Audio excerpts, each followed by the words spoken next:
नमस्कार साथियों, agree hub के ई प्लेटफॉर्म पर आपका हार्दिक स्वागत है। तो एनिमल हस्बेंड्री में हमारी सीरीज चल रही थी और इस सीरीज में लगभग जो टॉपिक है हमारे कंप्लीट हो चुके हैं। अब आगे के जो टॉपिक है उन पर हम चर्चा करने वाले हैं।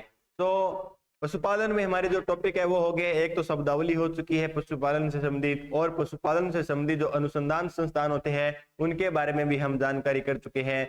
और एनिमल हस्बेंड्री से संबंधित जो इंस्टीट्यूट होते हैं वो भी पढ़ लिए हैं और मेले होते हैं वो भी पढ़ लिए हैं। इसके साथ जो पशुओं का वर्गीकरण हमने पढ़ लिया है आमाशय के आधार पर, सींग रोदन हमने पढ़ लिया है। और इसी के साथ है जो हमने पढ़ लिया है कि जो पशुओं में प्रजनन प्रबंधन होता है उसके बारे में पढ़ लिया है, आर्टिफिशियल इंसेमिनेशन और जो होता है। इसके अलावा हमने जो कुछ टॉपिक है और पढ़े थे, है ना। तो आज का जो हमारा टॉपिक रहने वाला है वो है पशुपालन से संबंधित सामान्य जानकारी। सामान्य जानकारी कैसे, यानी कि अब जो हमारे आगे के टॉपिक है वो रहने वाले हैं नस्लों के बारे में। किसके बारे में? नस्लों के बारे में। गाय, भैंस, भेड़, बकरी, ऊंट, मुर्गियों की जो नस्लें होती है उनके बारे में हम आगे की जो क्लास है उसमें पढ़ेंगे। तो इससे पहले हम क्या पढ़ लेते हैं कि जो भी इनके लिए कॉमन जो पॉइंट होते हैं, यानी कि जो कॉमन जो पॉइंट होते हैं और जहां से क्वेश्चन बनते हैं उसके बारे में हम टेबल के रूप में पढ़ेंगे। तो देखो, जो आज की जो ये टेबल है बहुत इंपॉर्टेंट है। ऐसी कोई टेबल नहीं है जिसमें से क्वेश्चन नहीं आता है। क्या सर सभी इंपॉर्टेंट है? हाँ बच्चों, सभी इंपॉर्टेंट है, इसीलिए बता रहा हूं क्योंकि ये जो हम पढ़ेंगे आज टेबल है वो क्या होती है, जैसे हम गाय पढ़ेंगे,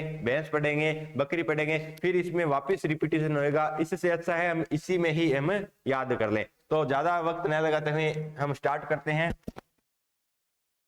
ठीक है। पशुओं से संबंधित सामान्य जानकारी। तो सामान्य जानकारी क्या हो गया, यानी कि सामान्य जानकारी में हम पढ़ेंगे गाय का कुल कौन सा है, गाय या भैंस का कुल कौन सा है, उनका जो है वैज्ञानिक नाम क्या होता है, टूवन कितने पाए जाते हैं, गर्भकाल का समय कितना होता है, मधुचक्र की अवधि कितनी होती है, या इनका जो प्रथम बार प्रजनन की आयु क्या होती है, इनकी आवाज क्या होती है, और प्रजनन की क्रिया क्या होती है, बच्चे देने की क्रिया क्या होती है। तो इनके बारे में जो सामान्य जानकारी है, इनकी बॉडी का तापमान क्या है, श्वसन दर क्या है ना, तो इनके बारे में हम पढ़ने वाले हैं।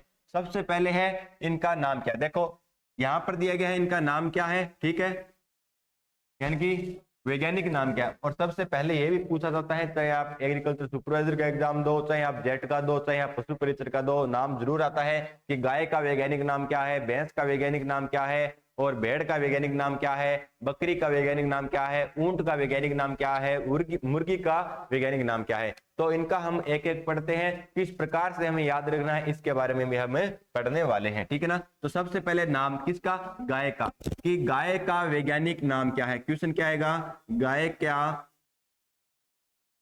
का वैज्ञानिक नाम क्या है, गाय का वैज्ञानिक नाम क्या है, ठीक है ना। एक होती है देसी गाय, एक होती है विदेशी गाय, दो प्रकार से आता है और दोनों का ही पूछा जाता है। ये है देसी गाय का नाम, ये किसका भी, देसी गाय का नाम है। देसी गाय का नाम क्या होता है, बोस इंडिकस। देखो बो है, ये शॉर्टकट में है, इसको लिखा जाता है बोस। क्या लिखा जाता है बच्चों, बोस, इस प्रकार से लिखा जाता है, ठीक है ना, बोस इंडिकस, ठीक है ना, बोस इंडिकस, बोस इंडिकस। तो देसी गाय का नाम क्या होता है, बोस इंडिकस, और विदेशी गाय का नाम क्या होता है, बोस टार्सस। क्या होता है, बोस टार्सस, बोस टार्सस। क्या सर दोनों इंपॉर्टेंट है? हाँ बच्चों, दोनों ही इंपॉर्टेंट है। याद कैसे रखेंगे सर, दोनों में सेम सेम है। तो नाम से पता चल रहा है इंडिकस, तो इंडिका यानी कि इंडिया का, ठीक है ना, इंडी, इसी से याद रखेंगे। यानी कि भारतीय गाय है या देसी गाय है उसका नाम क्या है, बोस इंडिकस, और विदेशी गाय का नाम क्या है, बोस टार्सस, ठीक है। फिर आता है भैंस का नाम। फिर क्या भाई, भैंस का वैज्ञानिक नाम क्या है, बुबेलिस बुबेलिस। क्या नाम है, बुबेलिस बुबेलिस, बुबेलिस बुबेलिस। बार बार पढ़ोगे याद हो जाएगा। भैंस से भैंस, भैंस से भैंस, भैंस से बुबेलिस, ठीक है ना, भैंस से भैंस, भैंस से बुबेलिस बुबेलिस। इसके बाद आता है बकरी का नाम क्या है, कैपरा हिरकस, जो हम आगे देखेंगे। भेड़ का नाम क्या होता है, ओविस एरिस होता है। ऊंट का क्या नाम होता है, ऊंट एक कुबड़ वाला होता है और दो कुबड़ वाला होता है। इसके बारे में भी हम अभी पढ़ते हैं, कैमलस ड्रोमेडेरियंस और कैमलस डेक्टेरियंस, ठीक है। अब है गाय का नाम आ गया बोस इंडिकस, बोस टार्सस। भैंस का आ गया बुवेलिस बुवेलिस, ठीक है। अब है इनका कुल क्या होता है, यानी कि इनका कुल क्या होता है, कुल कौन सा होता है, गाय का क्या होता है, बोविडी होता है, भैंस का भी बोविडी होता है। याद रखना, जो भी रोमांती पशु है, कौन से भी रोमांती पशु है। अब आपको पता है कि सर रोमांती पशु कौन से, यानी कि जो जुगाली करते हैं, हमने पढ़ा था, है ना। आमाशय के आधार पर पशुओं को 3 भागों में बांटा गया है, रोमांती, एरोमांती, आभासी रोमांती। रोमांती पशुओं का आमाशय 4 भागों में विभक्त होता है, रुमेन, रेटिकुलम, ओमेजम, एबोमेजम, ठीक है ना। तो रोमांती पशु कौन से, गाय, भैंस, भेड़, बकरी, गाय, भैंस, भेड़ और बकरी, इन चारों का कुल क्या है? इन चारों का कुल क्या है? भी बोविडी है। क्या है? बोविडी है। और पूछा जाता है गाय का कुल कौन सा है, भैंस का कुल कौन सा है, भेड़ का कुल कौन सा है, बकरी का कुल कौन सा है। ठीक है ना। तो गाय, भैंस, भेड़, बकरी चारों का कुल कौन सा है? भी बोविडी है। कौन सा बच्चों? बोविडी है। ठीक है। गुणसूत्र संख्या कितनी होती है, यानी कि क्रोमोसोम संख्या कितनी होती है, जिसे बोलते हैं 2n। क्या लिख कर दे सकता है कि 2n कितने पाए जाते हैं? गाय में 2n कितने पाए जाते हैं? 60 पाए जाते हैं। भैंस में कितने पाए जाते हैं? 50 और 48। दोनों क्यों लिखे हैं? जो 50 होते हैं वो जलीय भैंसों में पाई जाती है। भैंस भी दो प्रकार की होती है, एक होती है जलीय भैंसे, एक होती है कीचड़ वाली। एक कौन सी होती है बच्चों? कीचड़ वाली होती है, जिन्हें दलदली भैंसे भी कहते हैं। क्या कहते हैं? दलदली भैंसे भी कहते हैं। एक होती है कीचड़ वाली, एक क्या होती है? कीचड़ वाली। कीचड़ वाली या इसको क्या बोल सकते हैं? दलदली भैंसे कहते हैं। हम आगे पढ़ेंगे। भैंस दो प्रकार की होती है। तो जो जलीय भैंसे होती है, जलीय भैंसे कहाँ पाई जाती है? भारत में पाई जाती है। कहाँ पाई जाती है बच्चों? भारत में पाई जाती है। ये अच्छी होती है। क्या होती है भी? अच्छी होती है। ठीक है ना। ये भारत में पाई जाती है। यानी कि जो शौच, यानी कि भारत में क्या पाया जाता है? शौच पाई जाती है ना। तो शौचता से हम याद रखेंगे भारत में जलीय भैंसे पाई जाती है, जिसे रिवर बफेलो भी कहते हैं। और कीचड़ वाली भैंसे वो अन्य देशों में पाई जाती है, म्यांमार जैसे देशों में, उनमें 2n 48 पाए जाते हैं। ठीक है। तो गाय में 60, भैंस में, जलीय में 50 और कीचड़ वाली में 48। भेड़ में कितने पाए जाते हैं सर? भेड़ में 54 पाए जाते हैं और बकरी में 60 पाए जाते हैं। ठीक है। इनका समूह क्या होता है? यानी कि इनका समूह या झुंड होता है। यानी कि गायों का समूह क्या होता है? हर्ड होता है। भैंस का भी क्या होता है? हर्ड होता है। तो गाय और भैंस का लगभग जो भी चीजें वो सेम सेम होती है। ठीक है ना। तो गाय और भैंस का क्या होता है? हर्ड होता है। क्या होता है बच्चों? हर्ड होता है। क्या होता है? हर्ड समूह होता है। भेड़ और बकरी का क्या होता है? फ्लोक होता है। क्या होता है बच्चों? फ्लोक होता है। प्रजनन की क्रिया क्या कहलाती है? सर्विंग। गाय में क्या होती है? सर्विंग। भैंस में भी सर्विंग। तो गाय भैंस में प्रजनन की क्रिया क्या होती है भी? प्रजनन। या हम इसको और क्या बोल सकते हैं? संभोग। या हम इसको क्या बोल सकते हैं बच्चों? संभोग। सेक्सुअल कॉन्टैक्ट जिसे हम बोलते हैं संभोग। या हम इसको क्या बोल सकते हैं? समागम। क्या बोल सकते हैं? समागम। समागम। इंग्लिश की टर्म याद रखना, सेक्सुअल कॉन्टैक्ट जिसे बोलते हैं। तो गाय में प्रजनन की क्रिया सर्विंग होती है और भैंस में भी सर्विंग होती है। ठीक है। गाय में सर्विंग, भैंस में सर्विंग और बकरी में भी सर्विंग होती है। भेड़ की अलग होती है और भेड़ की होती है टपिंग। क्या होती है बच्चों? टपिंग होती है। ठीक है। बच्चे देने की क्रिया क्या होती है? काविंग। बच्चे देने की क्या होती है? काविंग। गाय की भी काविंग और भैंस की भी काविंग। कंफ्यूजन नहीं होना है, गाय और भैंस दोनों की क्या होती है? बच्चे देने की क्रिया काविंग होती है। क्या होती है? काविंग। काविंग। तो गाय को क्या कहते हैं? इंग्लिश में काउ कहते हैं और काउ से हम याद रख लेंगे काविंग। काविंग। ठीक है ना।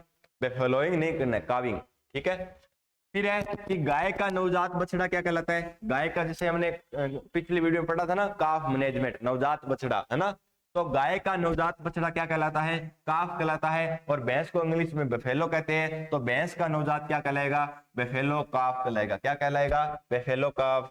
फिर है गाय का नवजात नर क्या होता है? ये क्या था? बछड़ा। ये क्या है? नर। नवजात नर क्या कहलाता है? बुल काफ कहलाता है। और इसमें बफेलो बुल काफ हो जाएगा। भैंस को इंग्लिश में बफेलो कहते हैं। ठीक है। गाय की नवजात मादा क्या हो जाएगी? हिपर काफ हो जाएगी। क्या हो जाएगी? हिपर काफ। और इसमें क्या हो जाएगी? बफेलो हिपर काफ। भैंस में क्या हो जाएगी? भैंस में हो जाएगी बफेलो हिपर काफ। ठीक है। उसी प्रकार याद रखना, गाय का वयस्क नर क्या कहलाता है? बुल कहलाता है। क्या कहलाता है बच्चों? बुल कहलाता है। और भैंस का क्या कहलाता है? बफेलो बुल कहलाता है। ठीक है। तो हिपर याद रखना, हिपर क्या होती है? वयस्क मादा को। ठीक है ना। ये भी एक बार पूछा गया था एग्रीकल्चर सुपरवाइजर में कि हिपर क्या होता है। ठीक है ना। हिपर क्या होती है? तो हिपर कहते हैं वयस्क मादा को। ठीक है ना। वयस्क मादा को क्या कहते हैं? हिपर कहते हैं, वयस्क मादा को। या हम कह सकते हैं कि जन्म से बढ़वार तक, जन्म से बढ़वार तक, ठीक है ना, जन्म से बढ़वार तक की मादा को क्या कहते हैं? हिपर कहते हैं। ठीक है ना। क्या कहते हैं बच्चों? हिपर कहते हैं। फिर बहुत इंपॉर्टेंट है बद्याकृत क्या होता है। और मैं पहले बता देता हूं, जो भी ये सारणी है ना, इनके परी एग्जाम लगा लो। सर परी एग्जाम कैसे? यानी कि एग्जाम देने से पहले 2 दिन आपको ये पढ़कर ही जानी है और इसमें से क्वेश्चन जरूर आता है। ठीक है ना। बद्याकृत नर क्या होता है? जैसा कि हमने पढ़ा था ना, बर्डीजो कास्ट्रेटर है ना, मेथड पढ़ा था बर्डीजो। तो उसी में याद रखना बद्याकृत नर, यानी कि गाय का बद्याकृत नर क्या होता है? मैंने उस समय भी आपको बताया था। क्या होता है? बुल्लक होता है। क्या होता है बच्चों? बुल्लक होता है। भैंस का क्या होता है? बफेलो बुल्लक होता है। मुर्गे का कपेन होता है। मुर्गे क्या होता है? कैपेन होता है। और भेड़ का क्या होता है? वीडर होता है। क्या होता है बच्चों? वीडर होता है। फिर याद रखना गाय का मांस क्या होता है, बहुत इंपॉर्टेंट है। गाय का मांस को क्या कहते हैं, बीफ कहते हैं। भैंस के मांस है उसको क्या कहते हैं, बफन कहते हैं। क्या कहते हैं, बफन कहते हैं, या केरा बीफ भी कहते हैं। तो गाय के मांस को बीफ कहते हैं, भैंस के मांस को बफन कहते हैं, भेड़ के मांस को मटन कहते हैं, बकरी के मांस को चेवन कहते हैं, मुर्गी के मांस को चिकन कहते हैं, और सुअर के मांस को पोरक कहते हैं। ठीक है ना, तो सभी का याद रखना है। गाय भैंस का हमने पढ़ लिया है, भेड़ बकरी का हम आगे देखेंगे। ठीक है ना, तो गाय का मांस बीफ, भैंस का मांस बफन, और भेड़ का मांस मटन, और बकरी का मांस चेवन। गर्भकाल कितना होता है, ठीक है ना, तो गर्भकाल क्या होता है, गाय का 282 दिन का होता है। यानी कि जब ये हमने पढ़ा था ना, गर्भकाल क्या होता है कि जब हम गाय को गर्भित कराते हैं और जब तक वो बच्चे देता है, ठीक है ना, तो गर्भित कराने से बच्चे देने की क्रिया तक का जो समय होता है उसे बोलते हैं गर्भकाल। ठीक है ना, तो गाय का गर्भकाल कितना होता है, 285। ठीक है ना, रेंज आती है 282 से 285, इस प्रकार से लिख कर देगा। ठीक है, तो 282 से 285।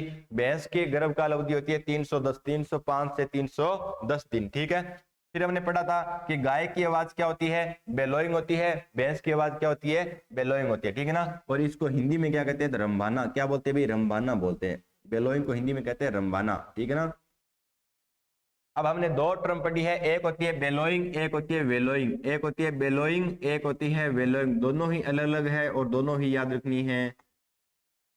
वेलोइंग क्या होती है कि जो दलदली भैंस होती है ना, जो दलदली भैंस होती है, दलदली भैंस, जो दलदली भैंस है ये कीचड़ में लेटती है, और कीचड़ में लेटने की क्रिया को क्या कहते हैं, वेलोइंग कहते हैं। और बेलोइंग होते हैं आवाज। ठीक है ना, तो याद कैसे रखेंगे, ये बै है और बै से याद रखना बोलना। क्या कहते हैं, बोलना, है ना, इसी प्रकार से याद रख सकते हैं, और तो कोई है ही नहीं, है ना, तो बोलना। तो बै से बोलना और बै से बेलोइंग। ठीक है ना, तो गाय भैंस की आवाज को कहते हैं बेलोइंग, और भेड़ बकरी की आवाज को कहते हैं ब्लीटिंग। क्या कहते हैं, ब्लीटिंग। ठीक है, फिर है कि अब हमने पढ़ लिया गाय भैंस, है ना, गाय भैंस हमने पढ़ लिया। गाय भैंस में हमने क्या पढ़ा, सबसे पहले गाय का नाम। गाय का नाम क्या होता है, देसी गाय का नाम क्या होता है, बोस इंडिकस। विदेशी गाय का नाम होता है बोस टार्सस। दो पढ़ लिया। फिर हमने पढ़ा भैंस। भैंस का वैज्ञानिक नाम होता है बुबेलिस बुबेलिस। ठीक है, गाय में 2 पाए जाते हैं 60, भैंस में पाए जाते हैं 50 और 48। 50 किस में पाए जाते हैं, जलीय में, और 48 पाए जाते हैं कीचड़ वाली में। गाय का समूह क्या होता है, गाय का समूह होता है हर्ड। क्या होता है, हर्ड। और भैंस का भी क्या होता है, हर्ड होता है। ठीक है, गाय में प्रजनन की क्रिया क्या होती है भी, काविंग।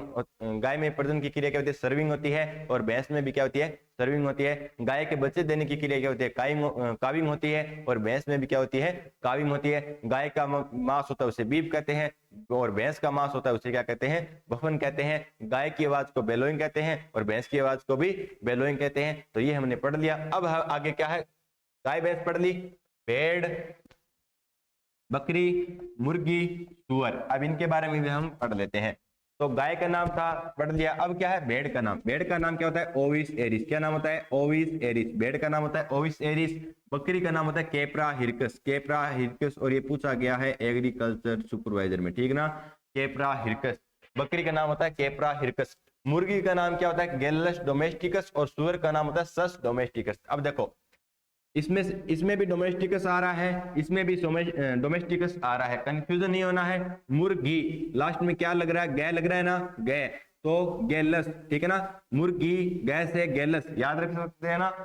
सुअर क्या लग रहा है, सै लग रहा है, और सस लग रहा है। ठीक है ना, तो गेलस डोमेस्टिकस, सस डोमेस्टिकस। ठीक है, फिर है भेड़ का कुल कौन सा है, बोविडी। बकरी का बोविडी। मैंने बता दिया कि रोमांसी पशु है गाय भैंस भेड़ बकरी, चारों का ही कुल क्या है भी, बोविडी है। क्या है, बोविडी है। गाय भैंस भेड़ बकरी का कुल क्या है, बोविडी है। ठीक है, मुर्गी का क्या है, फेसिनिटी है। सुअर का सुअर के नाम से ही सुइडी होता है। ठीक है, अपने को गाय भैंस भेड़ बकरी का ज्यादातर याद रखना है। ठीक है, भेड़ में 2 कितने पाए जाते हैं, भेड़ में 2 कितने पाए जाते हैं भाई, 54 पाए जाते हैं। कितने, 54 पाए जाते हैं। वहीं गाय में बात करें तो 60 पाए जाते हैं, और भैंस में 50 और 48। बकरी में कितने पाए जाते हैं, 60 पाए जाते हैं, और भैंस में सॉरी बकरी में भी 60 पाए जाते हैं, और गाय में भी 60 पाए जाते हैं।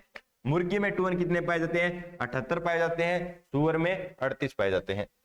समूह क्या होता है, भेड़ और बकरी दोनों का समूह क्या होता है, फ्लोक होता है। क्या होता है, फ्लोक होता है। इसी प्रकार आपको पता है कि भेड़ और बकरी को गर्भित, यानी कि भेड़ और बकरी के बच्चे देने से जो पहले होता है उस 3 से 4 सप्ताह पूरा आहार दिया जाता है ना। 3 से 4 सप्ताह पूर्व आहार दिया जाता है, अतिरिक्त आहार दिया जाता है, उसी क्रिया को क्या कहते हैं? फ्लूसिंग कहते हैं। क्या कहते हैं बच्चों? फ्लूसिंग कहते हैं। तो फैल से फ्लूसिंग गाय भेड़ बकरी किससे संबंधित है? और फ्लोक, तो भेड़ बकरी का जो झुंड या समूह है ना, ये बहुत इंपॉर्टेंट है, बहुत इंपॉर्टेंट है, ठीक है ना, कि भेड़ बकरी का समूह या झुंड क्या होता है? फ्लोक होता है। और भेड़ बकरी और गाय भैंस का क्या होता है? अभी बोविडी होता है, सॉरी क्या होता है? हर्ड होता है। क्या होता है? हर्ड होता है। मुर्गी का भी फ्लोक होता है, सुअर का ड्रो होता है। फिर है प्रजनन की क्रिया, या इसको क्या बोलते हैं? संभोग की क्रिया, समागम की क्रिया और सेक्सुअल कॉन्टैक्ट बोलता है। और मैं बता देता हूं कि एग्रीकल्चर सुपरवाइजर में एक बार ये भी पूछा गया था कि भेड़ में समागम, इसको क्या लिख दिया हिंदी में? समागम लिख दिया। क्या लिख दिया? समागम। और बच्चे कंफ्यूजन हो गए, क्या लिख दिया? समागम। इंग्लिश में स्पष्ट लिखा हुआ था सेक्सुअल कॉन्टैक्ट। क्या लिखा हुआ था? Sexual contact. इंग्लिश का याद रख लो सिर्फ एक, सेक्सुअल कॉन्टैक्ट, ठीक है, सेक्सुअल कॉन्टैक्ट। तो भेड़ में प्रजनन की क्रिया क्या होती है? भी टूपिंग होती है। क्या होती है बच्चों? टूपिंग। और टूपिंग बहुत इंपॉर्टेंट है, ठीक है ना। बकरी में सर्विंग, गाय भैंस बकरी तीनों में सर्विंग है, सिर्फ भेड़ में क्या होती है? टूपिंग होती है। मुर्गी में भी सर्विंग होती है और सुअर में कपलिंग होती है, ठीक है। बच्चे देने की क्रिया, भेड़ में क्या होती है? लैम्बिंग। भेड़ का नर होता है ना, जो नवजात होता है, उससे क्या कहते हैं? लैम्ब कहते हैं। क्या कहते हैं? लैम्ब कहते हैं। और इस लैम्ब से याद रखेंगे लैम्बिंग, ठीक है ना। तो भेड़ का नवजात बछड़े को, नवजात को क्या कहते हैं? भी लैम्ब कहते हैं। क्या कहते हैं? लैम्ब कहते हैं। और उसी से याद रखेंगे लैम्बिंग। उसी प्रकार बकरी के नवजात को कहते हैं किड। क्या कहते हैं? किड कहते हैं। उसी से बच्चे देने की क्रिया किडिंग, ठीक है ना। क्या होती है? किडिंग। और गाय भैंस में क्या था? काविंग। क्या थी बच्चे देने की क्रिया गाय भैंस में? काविंग थी, ठीक है। फिर क्या है? मुर्गी का याद रखना कि मुर्गी में बच्चे देने की क्रिया क्या कहते हैं? हैचिंग कहते हैं। क्या कहते हैं बच्चों? हैचिंग कहते हैं, हैचिंग। मुर्गी में बच्चे देने की क्रिया को कहते हैं लेइंग। क्या कहते हैं? लेइंग। क्या कहते हैं? लेइंग। मैं यहां लिख देता हूं, लेइंग।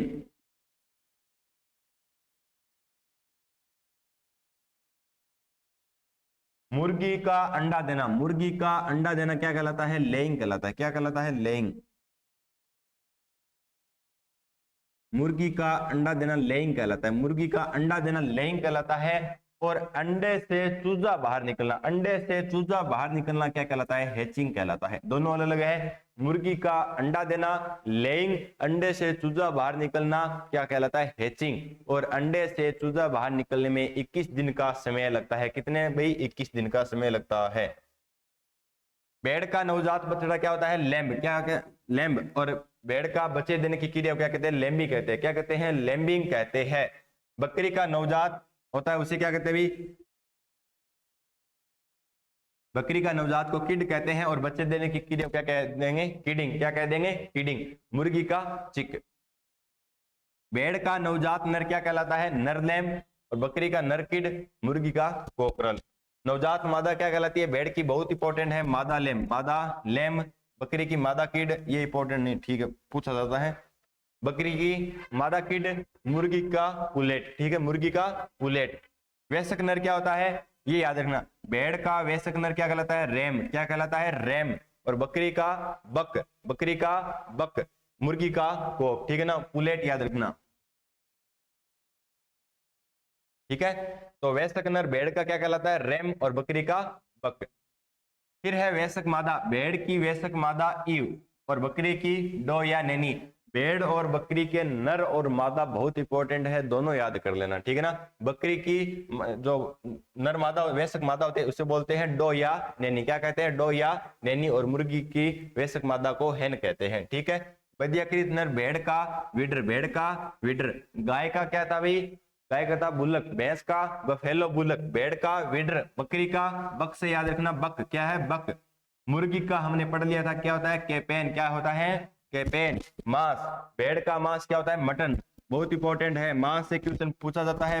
भेड़ का मांस मटन, भैंस का सॉरी भेड़ का मांस मटन, बकरी का मांस सेवन। अब देखो एक बार एग्जामिनर ने क्या किया, ऐसा दे दिया कि बकरे का मांस क्या कहलाता है, बकरी नहीं लिखा, क्या लिखा? बकरे का मांस क्या कहलाता है। तो बकरी और बकरा दोनों को मांस चेवन कहलाता है। क्या कहलाता है बच्चों? चेवन, ठीक है। भेड़ का मांस मटन, बकरी का मांस चेवन, गाय का मांस बीफ, भैंस का मांस बफन, ठीक है ना। मुर्गी का मांस चिकन, मुर्गी का मांस चिकन। अब एक क्वेश्चन और बता देता हूं कि मुर्गी का मांस लाल कलर का नहीं होता है, मुर्गी का मांस सफेद कलर का होता है। अन्य पशुओं का मांस किस कलर का होता है? लाल कलर का होता है। पशुओं का जो मांस है लाल कलर किसके कारण होता है? तो मायोग्लोबिन के कारण होता है। किसके कारण? मायोग्लोबिन के कारण होता है। ठीक है। फिर है कि भेड़ में गर्भकाल के दिनों की संख्या कितनी होती है? तो 147। बहुत इंपॉर्टेंट है। भेड़ में गर्भकाल का समय कितना होता है? 147 दिन का होता है। बकरी में 151 दिन का होता है। और इस दोनों में ही कंफ्यूजन होते हैं कि 147 किसका है, 151 किसका है। भेड़ में नाम में संख्या कितनी है? 2। बकरी में नाम में संख्या कितनी है? 3, है ना। तो ऐसे याद रख सकते हैं कि इसमें तो 3 दिन कम है और इसमें 3 या 4 दिन ज्यादा है। ठीक है ना। तो 147 और 151। इसी प्रकार हमने पढ़ा था गाय में गर्भकाल का समय कितना था भाई? 282 दिन। भैंस में 310 दिन। मुर्गी में कितना होता है? 21 दिन। बताया था ना कि मुर्गी का अंडा देना लेइंग, अंडे से चूजा बाहर निकलना कितना, अंडे से चूजा बाहर निकालना हैचिंग कहते हैं। अंडे से चूजा बाहर निकलना हैचिंग कहते हैं। कितना समय लगता है? 21 दिन का समय लगता है। लेकिन नोट लगा कर लिखो, इसी की एक नस्ल होती है टर्की मुर्गी। कौन सी भी? टर्की मुर्गी। कौन सी? टर्की मुर्गी। टर्की मुर्गी की होती है, उसमें जो कितना समय लगता है? 28 दिन का लगता है। कितना समय लगता है? 28 दिन समय लगता है। ठीक है।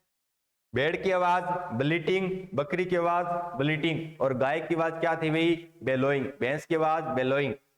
बेलोइंग को हिंदी में कहते हैं रंबाना, और ब्लीटिंग को हिंदी में कहते हैं मिमियाना। क्या कहते हैं बच्चों? मिमियाना। मिमियाना, ठीक है ना। मिमियाना या मिमियाना, जो भी आप समझ सकते हो। मिमियाना। इंग्लिश में कहते हैं ब्लीटिंग, और मुर्गी की आवाज को कहते हैं क्लिकिंग। ठीक है। फिर है पशु के शरीर का तापमान। क्या भाई? पशु के शरीर का तापमान। पशु के शरीर का तापमान। क्या सर इसी में से भी क्वेश्चन पूछा जाता है? जी बच्चों, पूछा जाता है शरीर का तापमान। पशु के शरीर का तापमान। ठीक है। गाय भैंस के शरीर का तापमान कितना होता है? 37.5 डिग्री। ये किस में है? सेल्सियस में। ठीक है ना, सेंटीग्रेड में है।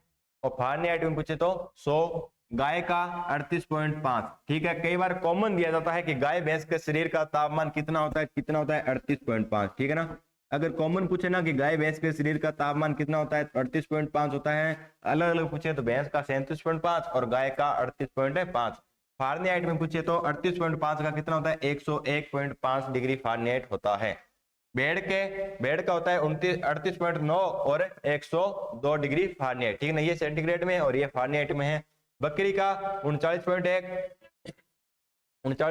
और 102.5 डिग्री फारेनहाइट। मुर्गी का बहुत इंपॉर्टेंट है। मुर्गी का वेरी वेरी इंपॉर्टेंट है कि मुर्गी के शरीर का तापमान होता है 41.7 डिग्री सेंटीग्रेड और 106 से, ठीक है ना, 106 से 160 डिग्री फारेनहाइट। ठीक है। ऊंट के शरीर का तापमान 37.5, 37.6 और 99.7 डिग्री फारेनहाइट। याद कैसे रखूं? देखो, सबसे छोटी सबसे खोटी, ठीक है ना। जितना सबसे छोटा पशु होगा उसका तापमान उतना ही ज्यादा होगा। कैसे होगा सर? सबसे पहले आता है मुर्गी का, ठीक है ना। मुर्गी के शरीर का तापमान होता है, मुर्गी होती है छोटी शरीर में लेकिन इसका तापमान ज्यादा होता है। कितना होता है? 106 डिग्री फारेनहाइट। मैं फारेनहाइट में बात कर रहा हूँ, ठीक है ना, एक बार सेंटीग्रेड में नहीं बात कर रहा हूँ। कितना होता है? 106 डिग्री फारेनहाइट। ठीक है सर। उसके बाद आपको याद रखना है भेड़, बकरी बकरी, भेड़, बकरी, सुअर। ये क्या होते हैं? शरीर में एक जैसे होते हैं ना। भेड़, बकरी, सुअर, ये क्या होते हैं? शरीर में एक जैसे होते हैं। इनके शरीर का तापमान कितना होता है? तो संख्या कितनी है? 1 2 3। 106 में 3 घटा दो, 103 डिग्री फारेनहाइट लगभग बात कर रहा हूँ। ठीक है ना। भेड़, बकरी, सुअर। इसके बाद थोड़े बड़े कौन होते हैं? गाय, भैंस। कौन होते हैं कि सर? गाय और भैंस होती है। गाय और भैंस। इनके शरीर का तापमान कितना होता है? संख्या में कितनी है? 2। 103 में से 2 घटा दो, 101 डिग्री फारेनहाइट। ठीक है। इसके बाद थोड़ा बड़ा होता है घोड़ा। कौन होता है भाई? घोड़ा। और घोड़े के शरीर का तापमान होता है, संख्या में 1 है, घटा दो, 100 डिग्री फारेनहाइट। ठीक है ना। लगभग पॉइंट में आता है 100 डिग्री, 100.5 डिग्री। ठीक है। फिर आता है इसके बाद बड़ा ऊंट। कौन आता है भाई? ऊंट। और ऊंट के शरीर का तापमान क्या होता है? संख्या में कितना है? 1। इसमें घटा दो, 99.5 डिग्री फारेनहाइट, ठीक है ना, ये फारेनहाइट में बात कर रहा हूँ, ठीक है। तो मुर्गी के शरीर का तापमान 106 डिग्री फारेनहाइट होता है, 106 ना हुआ हो तो 107 भी आता है, ठीक है ना। भेड़ बकरी का, सुअर का 103 डिग्री फारेनहाइट होता है। संख्या में कितने हैं, 3 होते हैं, क्योंकि मुर्गी सबसे छोटी होती है, उसके बाद ये थोड़े बड़े होते हैं, तो 103 डिग्री फारेनहाइट। इसके बाद थोड़े बड़े गाय और भैंस होती है, संख्या में कितने, 2, 103 में से 2 घटा दो। फिर इनसे बड़ा थोड़ा घोड़ा होता है, संख्या में कितना, 1, तो 1 घटा दो। इससे बड़ा थोड़ा ऊंट होता है, संख्या में कितना, 1, तो 1 घटा दो।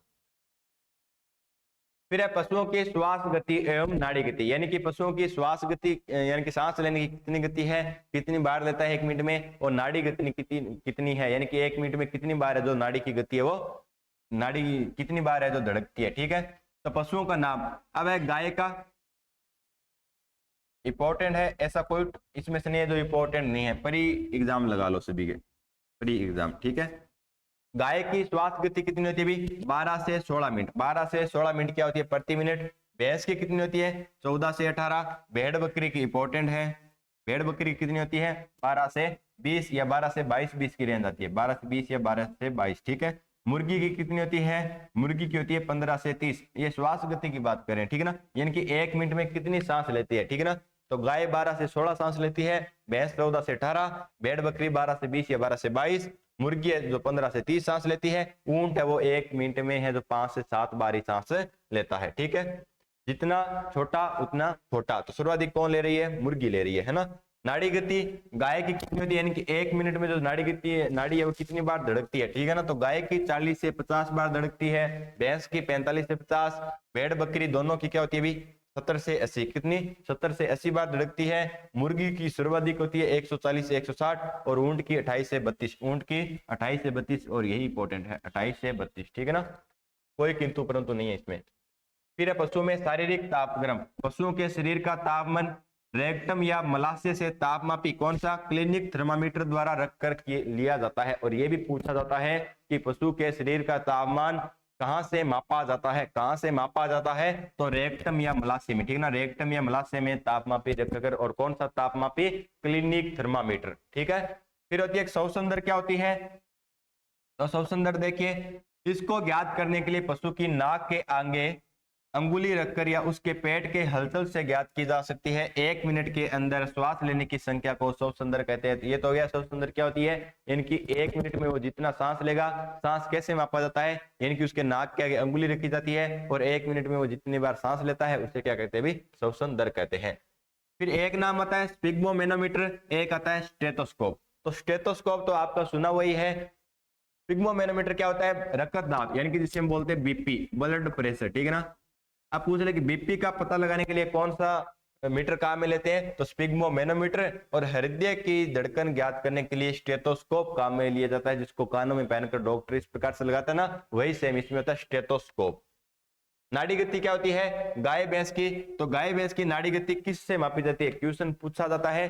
जैसा कि हमने देखा कि गाय की नाड़ी गति कितनी थी, 40 से 50, भैंस की नाड़ी गति कितनी थी, 40 से 45। अब है कि नाड़ी गति कहां से मापी जाती है, ठीक है ना, नाड़ी गति कहां से मापी जाती है। श्वास तो हमने नाक से या नथुनों से नाप लिया, ठीक है, तो नाड़ी गति कहां से नापी जाती है, तो ये है इनकी नाड़ी गति, गाय यानी गाय और भैंस दोनों की किससे भी, कोक्सीजियल धमनी से, कौन से भी, कोक्सीजियल धमनी से। इसी को हिंदी में कहते हैं अनुत्तरिक धमनी, क्या बोलते हैं भी, अनुत्तरिक धमनी। तो गाय को इंग्लिश में क्या कहते हैं, गाय को इंग्लिश में काऊ कहते हैं। और गाय के साथ ही हम क्या पढ़ रहे हैं, भैंस पढ़ रहे हैं, तो कैसे काऊ, कैसे कोक्सीजियल। तो गाय भैंस की नाड़ी गति कोक्सीजियल धमनी या अनुत्तरिक धमनी से मापी जाती है। हमें तो इंग्लिश का याद रखना है, हिंदी में चाहे न हो, क्योंकि पेपर होता है वो बाई लैंग्वेज होता है।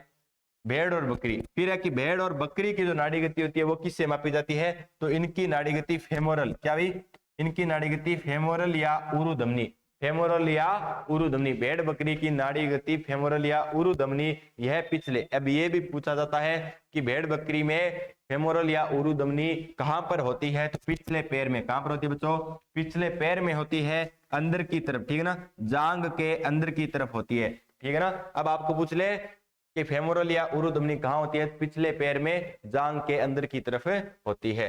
घोड़े की नाड़ी गति, घोड़े की नाड़ी गति होती है, तो घोड़े की नाड़ी गति मैक्सिलर धमनी, या इसी को बोलते हैं फेशियल धमनी। फेशियल नाम से पता चल रहा है मुंह के ऊपर, ठीक है ना, मुंह के ऊपर देखकर। नाम होता है ना फेस, फेस यानी मुंह के ऊपर से मापी जाती है। जैसा बकरी में जांघ की अंदर की ओर और घोड़े में मुंह के ऊपर से। तो घोड़े की नाड़ी गति मैक्सिलर धमनी या फेशियल धमनी से, भेड़ बकरी की फेमोरल या उरु धमनी से, गाय भैंस की कोक्सीजियल या अनुत्तरिक धमनी से मापी जाती है। तो जिंदगी में जिसने समय को मान लिया उसने अपने आप को जान लिया। तो आज का जो हमारा टॉपिक था वो था पशुओं से संबंधित सामान्य जानकारी। पशुओं से संबंधित सामान्य जानकारी में हमने क्या पढ़ा है, हम थोड़ा सा जान लेते हैं। सबसे पहले आपको सर क्या यहाँ से क्वेश्चन बनता है, देखो हम आगे क्या पढ़ेंगे, गाय पढ़ेंगे, भैंस पढ़ेंगे, भेड़ पढ़ेंगे, बकरी पढ़ेंगे, ऊंट पढ़ेंगे, है ना, मुर्गी पढ़ेंगे। इनमें क्या आएगा, बार बार यही दोबारा पढ़ेंगे कि और क्या है नस्लों की विशेषता, तो आप याद कर ही लोगे, लेकिन ये भी आप इसी में याद कर लो तो ताकि आपको आगे आसानी रहे। क्या, गाय का नाम क्या है और इसका कुल क्या है, गुणसूत्र संख्या कितनी है, इसका तापमान कितना होता है, नाड़ी गति कितनी होती है, श्वसन दर क्या होती है, और हम इसके बारे में गर्भकाल क्या होता है, ड्राई पीरियड क्या होता है, या इसकी प्रजनन की आयु क्या होती है, ब्याने की जो क्या होती है आयु क्या होती है, और इसके अलावा हम इसमें पढ़ते हैं समूह क्या होता है, संभोग की क्रिया क्या होती है, बच्चा क्या कहलाता है, मादा क्या कहलाती है, बच्चे देने की क्रिया क्या कहलाती है। तो इसके बारे में जो सामान्य जानकारी अगर हमने यहीं पढ़ ली तो मान लो कि नस्लों में 60% जो भी बातें थी हमने खत्म यहीं पर कर दी, याद हो गई, ठीक है ना। तो आज का जो हमारा लेक्चर था वो था पशुओं से संबंधित सामान्य जानकारी। उम्मीद करता हूं कि आपको बहुत ही अच्छा समझ में आ रहा है, और मैं जो भी मेहनत कर रहा हूं उम्मीद करता हूं कि आपको बहुत ही अच्छी पसंद आ रही है। तो अगर आप वीडियो देख रहे हो और इस वीडियो में पहली बार हो तो आप पीछे के भी वीडियो आप रेगुलर तरीके से देख सकते हो, इसके आप आसानी से नोट्स भी बना सकते हो। तो इसी के साथ है जो मैं आज का जो हमारा लेक्चर है वो हम आज पूर्ण करते हैं। फिर हम आगे से जो कल का हमारा लेक्चर रहने वाला है वो है गायों की नस्लें। क्या है भाई, गायों की नस्लें हैं, और हम बहुत ही अच्छी तरीके से जो गाय की नस्लें पढ़ेंगे। लास्ट में हम इनके ऑब्जेक्टिव क्वेश्चन भी निकालेंगे कि हम कि इसमें से किस प्रकार से क्वेश्चन बनने वाले हैं, तो वो भी हम लास्ट में निकालेंगे। तो इसी के साथ जो आज का हमारा टॉपिक है वो कंप्लीट होता है। फिर उसी जिद और जुनून के साथ हम कल वापिस आएंगे। थैंक यू दोस्तों।